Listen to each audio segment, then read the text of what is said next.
வணக்கம். ஜெகதீஸ்வரனின் அன்பு நேயர்களுக்கு என் அன்பான வணக்கங்கள். நம்ம இந்த காணொளியில என்ன பார்க்க போறோம் பாத்தீங்கன்னா, மே மாதம் துலாம் ராசி பலன்கள் நம்ம பார்க்க போறோங்க. இப்ப துலா ராசிக்கு நம்ம மாசம் மாசமா மாத பலன் நம்ம பார்த்துட்டு இருக்கோம். என்ன நடக்கும், என்ன நடக்க போகுது, அதனால என்ன மாற்றங்கள் வரும் அப்படின்னு சொல்லிட்டு ஒவ்வொரு மாதமா நம்ம பார்த்துட்டு இருக்கோம். அப்படி பார்க்கும்போது துலா ராசிக்கு பாத்தீங்கன்னா, இந்த மாதத்துல கிரக நிலையினால ஏற்படும் மாற்றங்கள், அதனால என்னென்ன பயன்கள் அப்படின்னு சொல்லி நம்ம பார்க்க போறோம். பொதுவாவே மேச ராசிக்கு பாத்தீங்கன்னா, இப்ப குரு பாத்தீங்கன்னா மே மாதம் 1ஆம் தேதிக்கு ரிஷப ராசிக்கு மாற போறாரு. அது இல்லாம உங்க ராசிநாதன் சுக்கிரன் பாத்தீங்கன்னா மேச ராசியில இருக்காரு. பட் அது மட்டும் இல்லாம உங்க ராசிக்கு 12ஆம் இடத்துல கேது பகவானும், உங்க ராசிக்கு பாத்துட்டீங்கன்னா 8ஆம் இடத்துல குரு வர போறாருங்க.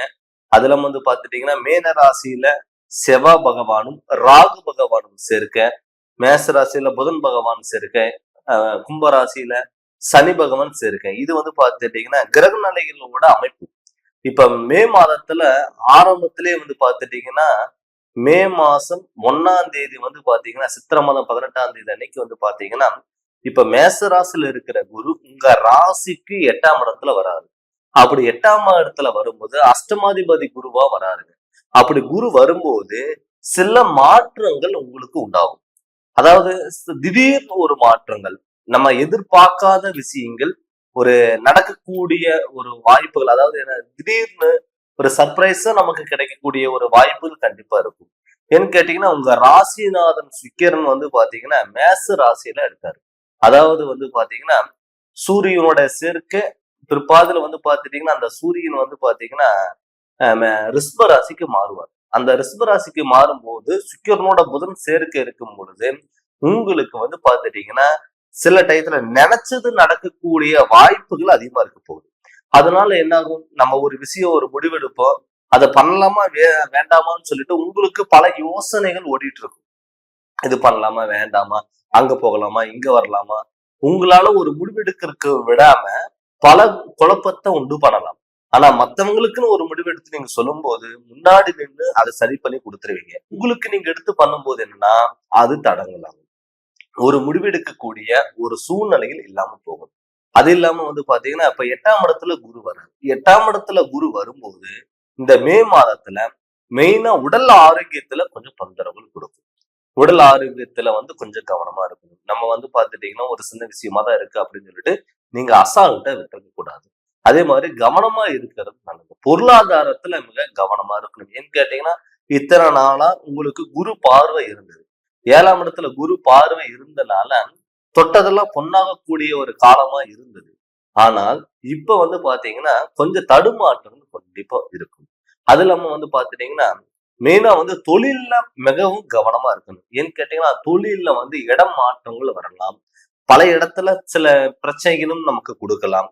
இந்த இடத்துல நம்ம இது ஒர்க் பண்ணலாமா வேண்டாமா, இல்ல வேற இடத்துக்கு போகலாமா அப்படிங்கறது ஒரு குழப்பங்கள் எப்பவுமே உங்களுக்கு இருக்கும். அதனால பாத்தீங்கன்னா தொழில்ல கவனமா இருக்கணும். ஏன்னு கேட்டீங்கன்னா உங்களுடைய பொறுப்பு மத்தவங்களுக்கு நீங்க கொடுத்துட்டீங்க அப்படின்னா அவங்க உங்களை ஏமாத்தக்கூடிய ஒரு சூழ்நிலையில் உருவாகும். அதனால முடிஞ்ச அளவுக்கு நீங்க பாத்தீங்கன்னா மத்தவங்களை நீங்க நம்பாதீங்க.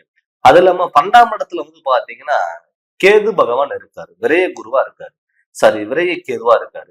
அவ 12ஆம் இடத்துல கேது பகவான் இருக்கும்போது தேவையில்லாத விரயங்கள் நம்ம தவிர்த்துக்கிறது ரொம்ப நல்லது.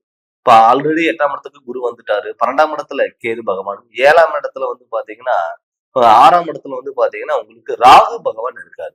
இதனால என்ன ஆகும்னா ஆடம்பரங்கள் நம்ம பாத்தீங்கன்னா அதிகமா தேடி வரக்கூடிய ஒரு சூழ்நிலையில் உருவாகும்.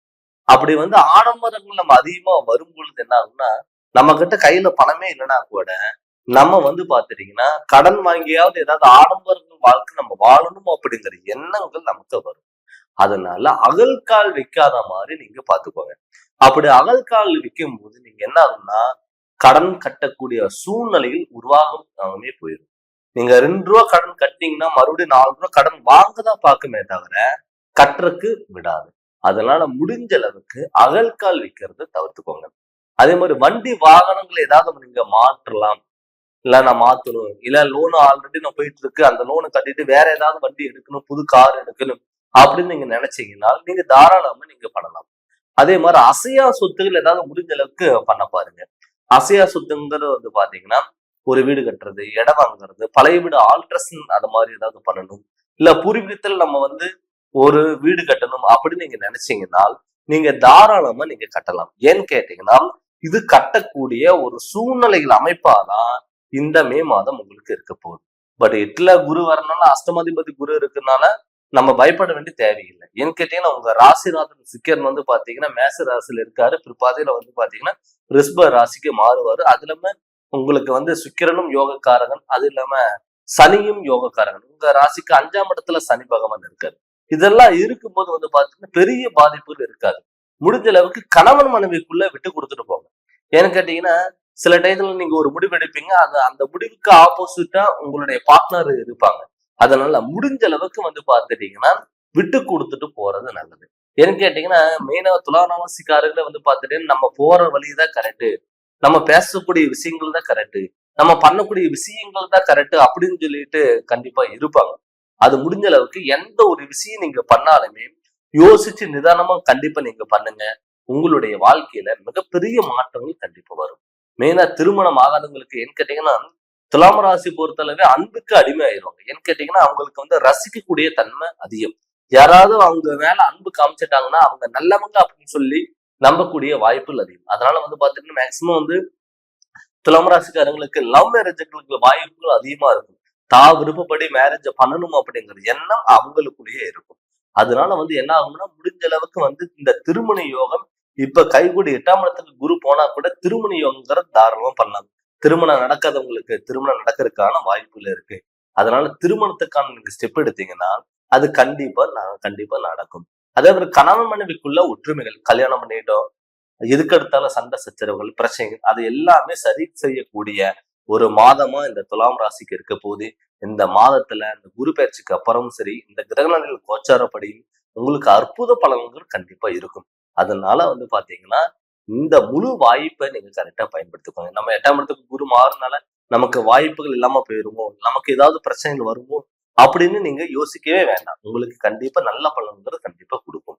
அதனால அது மட்டும் இல்லாம நம்ம இப்ப கோச்சாரப்படி கிரகணங்கள் நம்ம பார்த்துட்டு இருக்கோம். நடக்கக்கூடிய திசாபுத்திகள் எப்பவுமே நம்ம ஜாதகத்துல நடக்கக்கூடிய திசாபுத்திகள் நமக்கு நல்லா இருக்கணும். அந்த நடக்கக்கூடிய திசாபுத்திகள் நமக்கு நல்லா இருந்துட்டாவே நமக்கு பண்ணது எல்லாமே சக்சஸ் ஆகும்.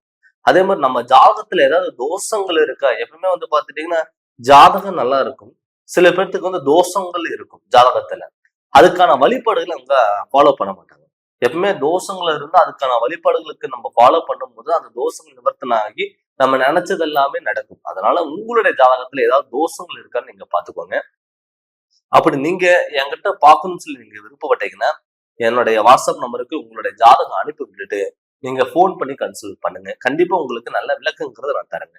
இந்த சேனல் நீங்க ஃபர்ஸ்ட் டைம் பாக்குற மாதிரி சப்ஸ்கிரைப் பண்ணுங்க, பெல் பட்டன் டச் பண்ணுங்க, உங்க நண்பர்களுக்கு ஷேர் பண்ணுங்க. நன்றி, வணக்கம்.